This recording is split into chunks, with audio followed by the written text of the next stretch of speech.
del día de hoy tenemos el ministerio de Juan el Bautista, específicamente pues la parte de donde estaba bautizando, y el inicio del ministerio de Jesús.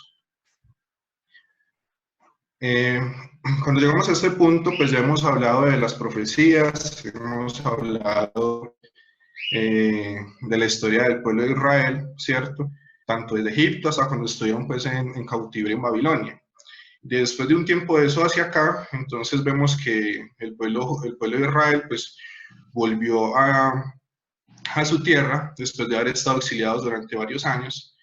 Y entonces también habíamos repasado pues todas las profecías donde se prometía un Mesías específicamente, pero vamos a ver que esta profecía venía aún desde el inicio de los tiempos.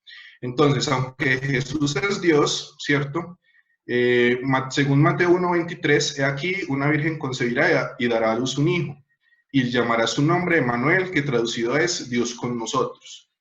Ese es el mensaje pues, que se le había dado a Israel en el Antiguo Testamento, prometiendo un Mesías, es decir, un elegido. Y este elegido no iba a ser cualquier elegido, es decir, no iba a ser un ungido como los otros reyes, por ejemplo, cuando vimos el caso de Saúl y cuando vimos sobre todo el caso de David. Y de ahí en adelante todos los reyes eran ungidos. Era la forma de seleccionarlos, pero vemos que este ungido tenía una condición muy especial. Aunque iba a ser concebido de mujer, ¿cierto? No iba a ser engendrado por hombre. Entonces, eso lo hacía como de manera divina, de manera que estamos hablando pues de Dios mismo, quien se materializa, se presenta de esta manera. Pero como era Dios, y al ser también como vemos en Mateo 1:23, Mateo 1:23 también nos da la clave de la otra parte, que también era humano, porque había sido concebido por mujer. Sin embargo, aunque era pues humano, había unas cualidades pues muy especiales de él, que lo hacía diferente a nosotros. Entonces, como era humano y como tal, pues debía crecer, y esto pues no solo físicamente, ¿cierto? Así como nosotros, él también debía crecer, pero también debía madurar. En ese punto de vista, Lucas 2:52 nos da testimonio de que Jesús crecía en sabiduría y estatura y en gracia para con Dios y los hombres. Este tiempo de crecimiento de Jesús pasa, ¿cierto? Entonces, vemos que mientras él crece, se estaba gestando como la fase de preparación de lo que sería el camino de Jesús como el Mesías prometido. Y esta luz que aparece en medio de la oscuridad de la historia de Israel, entonces tiene un nombre y que se conoce como Juan el Bautista. Juan el Bautista también había sido prometido como profeta. En Lucas 1:76 al 79 dice lo siguiente, es la profecía de Zacarías, el papá de Juan el Bautista. Dice, y tú niño, refiriéndose a Juan, profeta del Altísimo serás llamado, porque irás delante de la presencia del Señor para preparar sus caminos, para dar conocimiento de salvación a su pueblo, para perdón de sus pecados. Por tanto, la entrañable misericordia de nuestro Dios, aunque nos visitó desde lo alto la aurora, para dar luz a los que habitan en tinieblas y en sombra de muerte, para encaminar nuestros pies por camino de paz. Esa era la misión de Juan el Bautista. Aquí apenas había nacido, y esa es la profecía que el Espíritu Santo le inspiró a su papá. Entonces, este Juan el Bautista, del que hoy su propio padre profetiza su ministerio, es decir, a lo que se va a dedicar, ya hecho mayor, en el momento de darse a conocer el mensaje de Dios, entonces ya había llegado. Es decir, Juan también crece, se hace adulto y llega el momento del mensaje. ¿Cuál era el mensaje? Vamos al Evangelio de Mateo, capítulo 3, versículos 1 al 4, y vamos a ver qué era lo que daba el mensaje Juan el Bautista. Entonces dice así la palabra. En aquellos días se presentó Juan el Bautista predicando en el desierto de Judea y diciendo, arrepentidos porque el reino de los cielos se ha acercado. Pues este es aquel de quien habló el profeta Isaías cuando dijo, voz del que clama en el desierto, preparad el camino del Señor, enderezad sus sendas. Entonces Juan estaba vestido de pelo de camello, tenía un cinto de cuero alrededor de su cintura y su comida eran langostas con miel. Cuando se refiere a langostas, se refiere pues a un insecto parecido pues al grillo. Entonces vemos que tenía unas condiciones de vida radicales en ese sentido, pero lo más importante es su mensaje en el versículo 2, y diciendo arrepentidos porque el reino de los cielos se ha acercado. Pero entonces, ¿qué significaba ese arrepentirse para el pueblo judío en esa época? En ese momento el pueblo judío, como vemos ahí dice el desierto de Judea, el pueblo judío estaba ya bajo el dominio del imperio romano y tenía todo el territorio dividido en diferentes secciones. Entonces, esa es la época, ¿cierto? La época del imperio romano, específicamente durante el imperio de Tiberio, del emperador Tiberio, es que suceden todas estas cosas. Entonces, arrepentirse significa cambiar radicalmente la forma de pensar y la actitud respecto a Dios y a lo que es el pecado. Y Mateo habla que Juan daba testimonio del reino de los cielos, que en otros de los evangelios se dice el reino de Dios. Entonces vamos a ver en Daniel 2:44 qué características tenía este reino, porque cuando Juan el Bautista les habla del reino de los cielos o el reino de Dios a los judíos, ellos sabían de qué él estaba hablando, porque ya el profeta Daniel ya había hablado del tema. En el 2:44 dice, en los días de estos reyes, el Dios del cielo levantará un reino que no será jamás destruido, ni será el reino dejado a otro pueblo. Desmenuzará y consumirá todos estos reinos, pero él permanecerá para siempre. Y en el capítulo 7, versículo 14, nos dice, y le fue dado dominio, gloria y reino, para que todos los pueblos, naciones y lenguas lo sirvieran. Su dominio es dominio eterno, pues hablando pues de un reinado que nunca pasará, y su reino es uno que nunca será destruido. Entonces vemos pues cómo el pueblo de Israel ya tenía como las bases de lo que era el tema de lo que le estaba hablando Juan el Bautista. Llamando al arrepentimiento, se refería a, ustedes tienen una idea de Dios y tienen una idea sobre lo que es el pecado. Arrepiéntanse, cambien radicalmente esa forma de pensar y entonces piensen y asuman una actitud correcta, adecuada delante de Dios y lo que Dios dice que es el pecado. Entonces, la enseñanza de Juan tiene unos puntos principales. Primero, que Dios es único y verdadero. Cuando hemos estado viendo la historia del reino de Israel, vemos que constantemente el problema de la idolatría, es decir, darle en el corazón el lugar que es de Dios solamente a otras cosas, ¿cierto? No necesaria, en esa época pues se identificaba específicamente con otros dioses, pero ahora nosotros podemos cometer el mismo error de darle prioridad a otras cosas en nuestra vida, a veces buenas, pero que ese lugar prioritario, principal en nuestra vida, en nuestro corazón, es de Dios. Entonces, no solo es un mensaje para un Israel idólatra, también es un mensaje para nosotros. Necesitamos reconocer que somos pecadores, a eso se refería Juan con el arrepentirse, cambiar del pensamiento de qué es el pecado, ¿cierto? Y entonces darnos cuenta que todo pecado es primeramente contra Dios, toda desobediencia y es toda resistencia a lo que es el Señor. Por nuestra propia cuenta no somos aceptables a Dios. Seguir lo que dice la palabra de Dios, desechando cualquier idea que nos engañe, llevándonos a pensar que algún mérito tenemos para presentarnos delante de Dios. Sobre todo en países como este, donde nos hemos levantado en medio de doctrinas donde nos han enseñado que el que peca y reza empata, ¿cierto? Como si fuese posible en nosotros, en nuestra vida, tener un equilibrio de obras buenas y obras malas, ¿cierto? Y que si no somos muy malos, entonces la balanza no se va para lo peor, ojalá se inclinara para lo mejor, siendo siempre muy buenos, y que lo mejor que podríamos hacer en nuestro propio mérito por nuestra imperfección es mantenernos en un equilibrio. Falso. La palabra dice que no hay nada que equilibre el pecado en nuestra vida.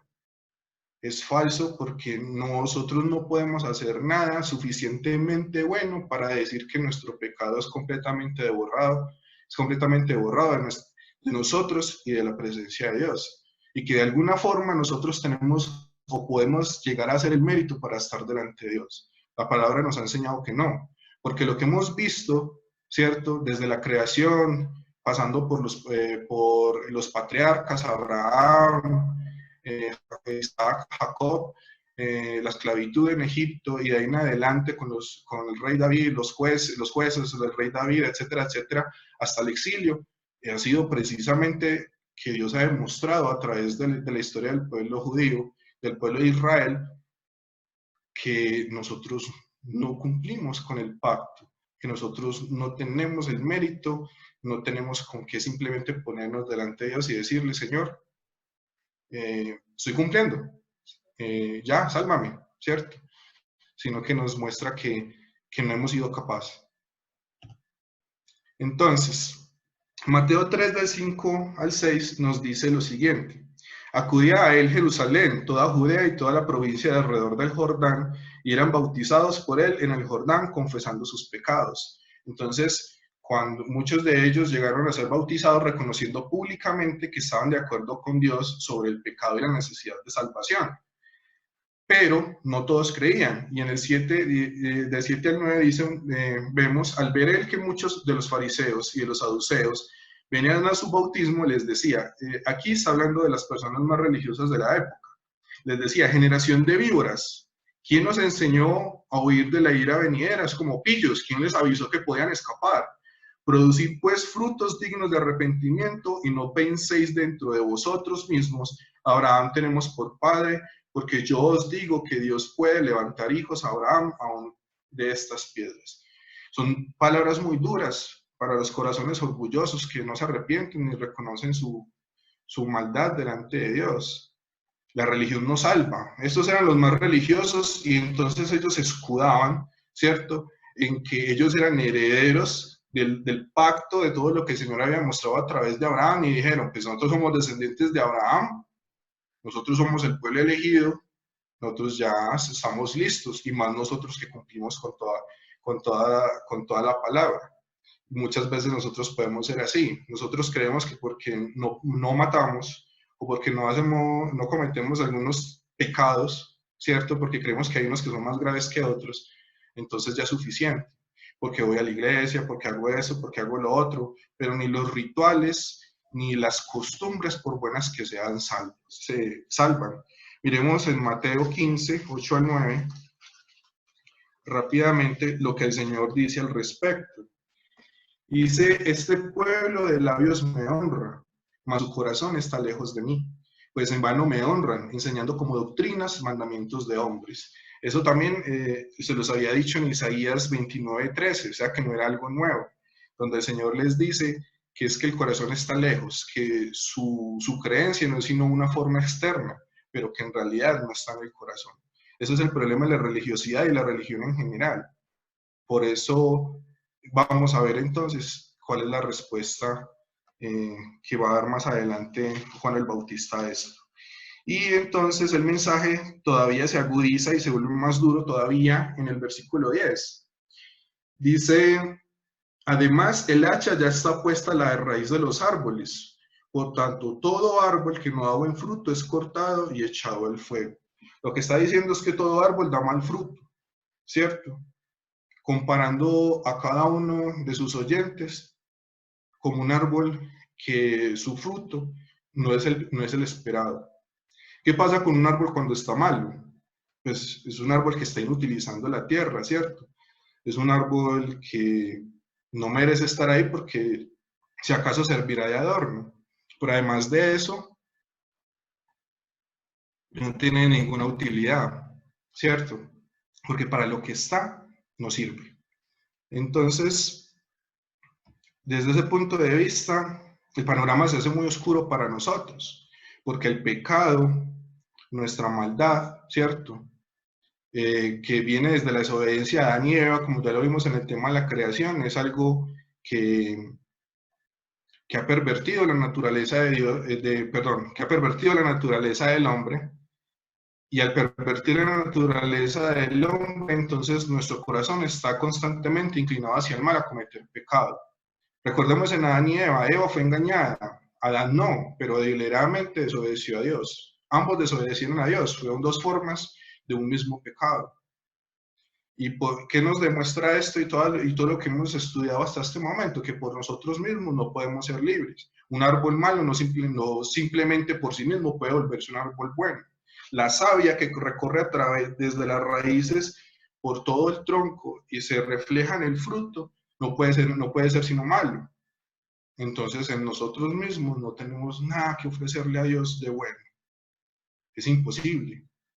Entonces esto nos lleva a pensar que se debe llevar una vida digna delante de Dios y vivir del pecado, pero que nosotros mismos no podemos hacerlo. Entonces, nuestras bondades, entre comillas, ¿cierto? Porque no son lo suficientemente buenas, solo nos pueden llevar a un lugar. Veamos en Apocalipsis, capítulos 20, 10 y el 15. Y dice así la palabra respecto a lo que será en el futuro. ¿Y a dónde nos lleva o qué camino es el que va empedrado de buenas obras y dónde es que termina esto?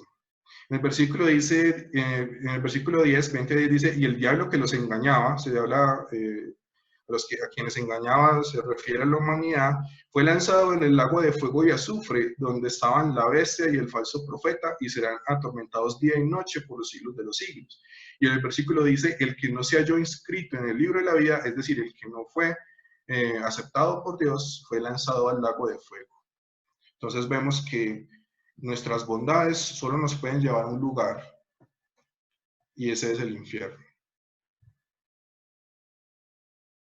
Entonces necesitamos un Salvador, y desde ese punto de vista, entonces Juan también habló de este Salvador, y dijo lo siguiente, en Mateo 3:11 dice, yo a la verdad os bautizo en agua para arrepentimiento, pero el que viene tras mí, cuyo calzado no soy digno de llevar, es decir, que es tan grande y es tan perfecto, es más poderoso que yo, él los bautizará en Espíritu Santo y fuego. Y en Mateo 3:12 nos dice, su aventador está en su mano y limpiará su era y recogerá su trigo en el granero y quemará la paja en el fuego que nunca se apagará. Ese fuego que nunca se apagará es el mismo del que estamos hablando en Apocalipsis, ¿cierto? ¿Qué está diciendo Juan acá? Lo que está diciendo es que él está bautizando en arrepentimiento, pero que viene uno que los va a bautizar con el Espíritu mismo de Dios, sellándolos. Y cuando habla de fuego, dice que ser purificados y con eso libres de juicio, porque recordemos que la paga del pecado es muerte. Y lo que viene diciendo Juan es arrepiéntanse de su pecado, porque va a llegar el momento en que hay que rendir cuentas. Y en Mateo 3:12 dice que su aventador está en su mano, es que el trigo se cogía con una especie de pala, se aventaba y lo que no era trigo pues era desechado, se acumulaba y se echaba al fuego. Entonces la pregunta es, ¿somos afrecho o somos trigo? Pero entonces vamos a ver que es que eso no depende de nosotros, porque lo acabamos de decir, si es por nosotros mismos, nosotros somos afrecho y tendremos que ser quemados.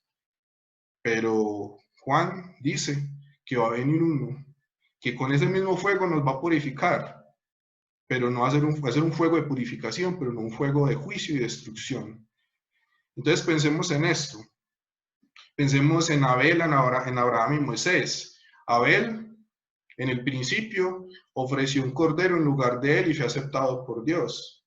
Abraham, cuando iba a sacrificar a su hijo Isaac, en el momento de hacerlo, recordemos que el Señor lo detuvo y proveyó un carnero para que fuera sacrificado en lugar de Isaac.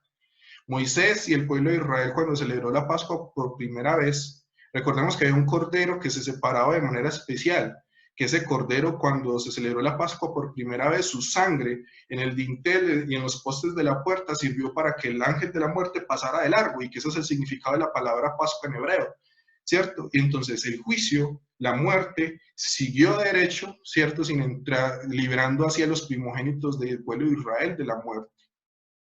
Entonces vemos la figura del cordero, ¿cierto? Vemos la figura del sacrificio en reemplazo de, para que entonces quien hace el sacrificio, quien no presenta la ofrenda, entonces no sea condenado por su pecado. Y esto es esto mismo a lo que se refería Juan cuando conoce a Jesús, ¿cierto? Él dice, entonces vino de Galilea, eso está en Mateo 3:11.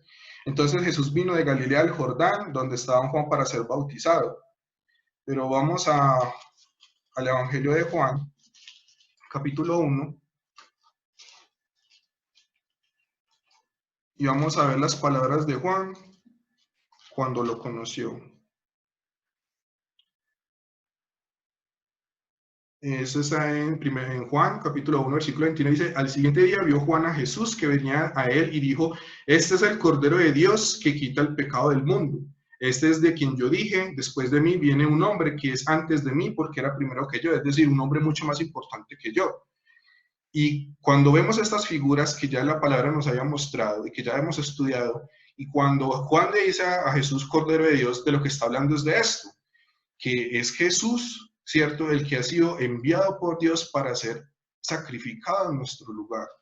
Entonces vemos en Hechos capítulo 2, versículo 14, que dice, entonces Pedro, poniéndose en pie con los 11, alzó la voz y les habló diciendo, judíos y todos los que habitáis en Jerusalén, perdón, estoy leyendo. Bueno, el testimonio que da Pedro es que este Jesús es el Cordero de Dios y que era el Salvador pues, que necesitábamos, ¿cierto?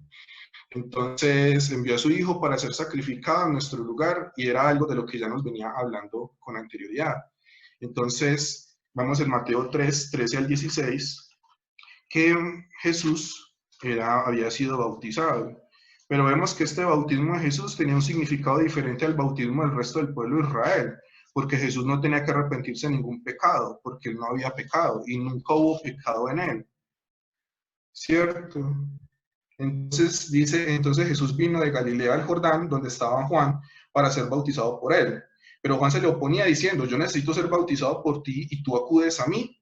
Jesús le respondió, permítelo ahora, porque así conviene que cumplamos toda justicia. Entonces lo permitió y Jesús, después de que fue bautizado, subió enseguida del agua y en ese momento los cielos le fueron abiertos y vio al Espíritu de Dios que descendía como paloma y se posaba sobre él. Y se oyó una voz de los cielos que decía, este es mi Hijo amado en quien tengo complacencia. Cuando Jesús es bautizado para poder cumplir eh, toda la profecía que había sido dada por él, ¿cierto? Y cuando él es bautizado, él lo que está demostrando es que él obedece a Dios y que reconoce en Juan el Bautista un profeta y en su mensaje, el mensaje del Dios verdadero. Es decir, él lo hace por pura obediencia. Filipenses 2, del 6 al 7, se los dejo ahí, muestra por qué Jesús porque el Espíritu Santo debía posarse sobre Jesús. Porque es a través, porque Jesús, al ser Dios y despojarse de todo, de su estatus de Dios, ¿cierto? Humillándose y haciéndose un humano, entonces necesita poder para poder llevar a cabo su ministerio. Y este ministerio entonces se hace con el poder del Espíritu Santo, es decir, él se sujeta al Espíritu Santo para lo que será su ministerio. En Lucas 3:23 y Marcos 1:14-15, entonces vemos que ya Jesús empieza su ministerio. Vamos a Marcos capítulo 1, versículos del 14 al 15. Dice así, después que Juan fue encarcelado, Jesús fue a Galilea predicando el evangelio del reino de Dios. Decía, el tiempo se ha cumplido y el reino de Dios se ha acercado, arrepentidos y creed en el evangelio. Entonces vemos que Jesús retoma algunas de las enseñanzas de Juan, pero da un paso más adelante, porque además de hablar de arrepentimiento, habla del evangelio y habla de fe. Si no creemos a Dios, no podemos ser perdonados, ni agradecer, ni agradarle y ser aceptados por Él. La fe es indispensable, es decir, ya no solo es arrepentirse, ¿cierto? Sino que también es creer. ¿Y qué es el Evangelio? Es la buena noticia, el mensaje de salvación que Dios ha dado, enviado para la humanidad. Y este mensaje no ha sido enviado por cualquiera, por medio de cualquiera, sino a través principalmente de su propio Hijo, que también es Dios, que estamos hablando de Jesús. Y este Evangelio, ¿dónde lo encontramos? Precisamente en la Biblia. Entonces vemos, ¿cierto? Pensemos en esto entonces. Abel no fue solo aceptado por el Cordero, sino porque creyó que el Cordero, según como le había enseñado Dios, servía para poder ser aceptado cuando ese cordero era sacrificado en su lugar. Abraham le creyó a Dios cuando Dios le dijo que se fuera para otra tierra y Dios lo guió. Moisés le creyó a Dios cuando él le dijo que a través de él iba a dar libertad al pueblo de Israel. Entonces vemos que la fe fue la que hizo que los mismos sacrificios de los que hablamos anteriormente fueran efectivos, no el sacrificio en sí, sino creer en él. Entonces, queremos ser aceptados por Dios, ser salvos, guiados, librados de la muerte y libres de la esclavitud del pecado. Entonces no hay otra forma sino creerle a Dios lo que su palabra nos dice. Y esa palabra está en las Escrituras, que es la Biblia. En Juan 5:39 nos da el testimonio. El mismo Jesús le decía al pueblo de Israel, ¿cierto? A los judíos que preguntaban por él, les decía en 5:39 Juan, escudriñad las escrituras, es decir, busquen en la palabra, en la Biblia, porque a vosotros os parece que en ellas tenéis la vida eterna, y ellas son las que dan testimonio de mí. La Biblia es esa buena noticia. Y toda la Biblia, desde el principio hasta el fin, lo que nos habla es de la obra redentora de Jesús. Jesús llamó a personas para que lo acompañaran. En Marcos 1:16 al 20, vemos que el Señor, por donde pasaba, invitaba a algunos. Fue cuando invitó a muchos de ellos a que lo acompañaran a esta obra que iba a hacer, ¿cierto? De manera que Él les enseñara y les mostrara de manera particular lo que el Señor tenía, lo que Dios tenía para la humanidad completa, empezando desde su propia casa, su pueblo propio elegido, que es el pueblo de Israel. Entonces, también Jesús sanó a muchos enfermos y expulsó demonios. Eso lo vemos en Marcos 1:39 al 32. Dice, cuando llegó la noche, luego que el sol se puso, le llevaron a todos los enfermos y endemoniados. Toda la ciudad se agolpó a la puerta y sanó a muchos que padecían de diversas enfermedades y echó fuera muchos demonios y no dejaba hablar a los demonios porque lo conocían. Él no quería el testimonio de los demonios, así lo conocieran. Levantándose muy de mañana, siendo aún muy oscuro, salió y se fue a un lugar desierto y allí oraba, ¿cierto? Lo buscó Simón y los que con él estaban y hallándolo le dijeron, todos te buscan. Él les dijo, vamos a los lugares vecinos para que predique también allí, porque a esto he venido. Y predicaba en las sinagogas de ellos en toda Galilea y echaba fuera a los demonios. Entonces vemos que sanaba enfermos, enseñaba, predicaba y también libraba a muchos del efecto de los demonios, que recordemos que son espíritus malignos que en su momento junto con Satanás se rebelaron ante la autoridad de Dios el Padre. Entonces, de todos estos casos, hay un caso en particular que vamos a ver en Marcos 1:40 al 42, mencionando primero lo siguiente de esa enseñanza del tiempo que Jesús dedicaba a la sanación de enfermos y a la liberación espiritual. Y es que en Jesús, al ser concebido por una mujer, tenemos un hombre, pero al ser engendrado por el Espíritu Santo, tenemos a Dios mismo, ¿cierto? La palabra nos ha dado testimonio de eso. Y en esa participación de esa naturaleza de nosotros, hay algo muy importante que nos enseña la palabra. Y es que en el Señor Jesús tenemos un Salvador que nos entiende. Tenemos un Salvador que en su momento, ¿cierto?, se conmovió por todos aquellos que padecían enfermedades y que sufrían de la esclavitud de los espíritus malignos. Todos en este planeta estamos naturalmente bajo el influjo de Satanás desde que Adán y Eva fueron expulsados del Edén, porque nuestra propia naturaleza nos inclina al mal, nos hace especialmente frágiles a la acción de Satanás, de la maldad que está en nosotros mismos y de la cual nosotros por nuestra propia cuenta no nos podemos liberar. Cuando Jesús sanaba y liberaba, lo que estaba haciendo era un gesto público de un poder, una autoridad que solo Él como Dios tenía y tiene. Y esa es la parte más importante del mensaje, que este mismo Jesús, ese mismo Jesús que se nos ha revelado a nosotros y que se está revelando a través de estos estudios, este mismo Jesús puede sanar nuestra alma, nuestra mente, nuestro cuerpo, puede sanar nuestro espíritu, puede liberarnos de la maldad y el pecado. Muchas veces en nuestra propia naturaleza no somos conscientes de la maldad que hay en nuestro corazón, pero cuando nosotros cotejamos nuestra vida con lo que fue la vida de Jesús relatada en los 4 evangelios, vemos que de verdad estamos muy, muy lejos por nuestra propia cuenta de Dios y que necesitamos un Salvador. Jesús es el Salvador y a través del testimonio de los milagros que hizo, lo que está demostrando es que Él entendía. Él entiende nuestro corazón, Él entiende nuestros miedos, nuestros sueños y propósitos. Porque Él, al ser Dios, lo conoce y lo ve todo, y eso nos incluye a nosotros. Y el Señor quiere también salvarnos, y el Señor quiere que encontremos refugio en Él también. Y esa es la invitación. Como nosotros, vamos a Marcos capítulo 1, versículos del 40 al 42. Dice, vino a él un leproso que de rodillas le dijo, si quieres, puedes limpiarme. Jesús, teniendo misericordia de él, extendió la mano, lo tocó y le dijo, quiero, sé limpio. Tan pronto terminó de hablar, la lepra desapareció del hombre y quedó limpio. La lepra en esa época no tenía cura. Y la lepra, según Levítico capítulo 5, dejaba a una persona, ¿cómo se dice?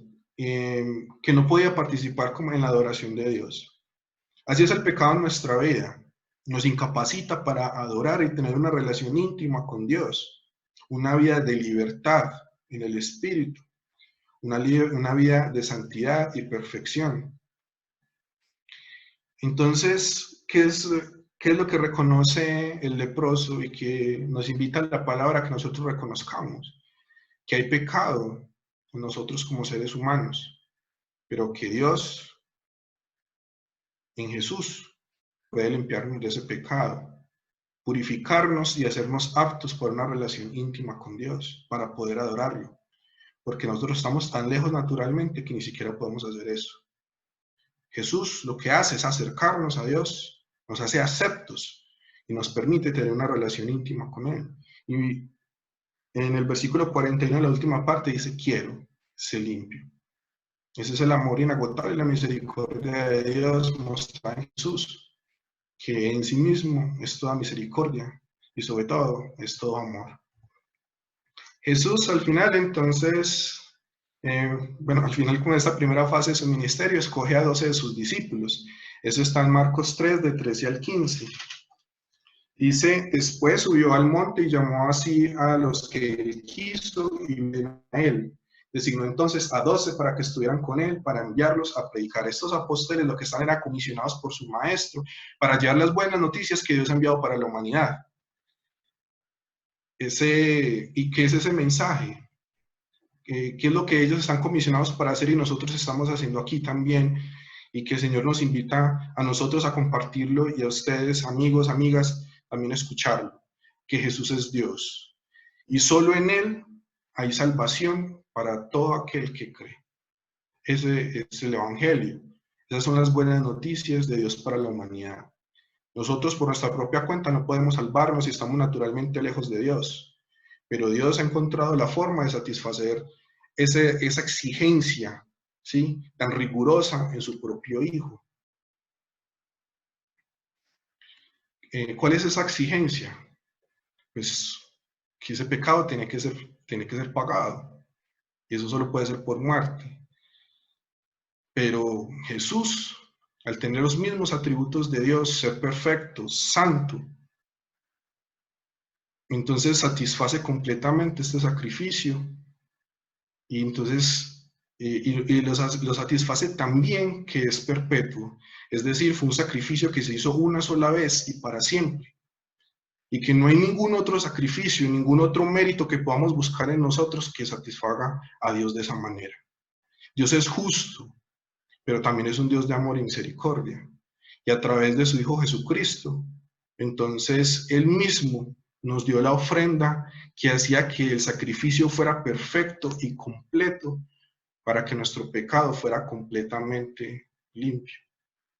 En nadie más hay salvación, solo en el nombre de Jesús, que fue enviado por su propio Padre, Dios mismo, ¿cierto?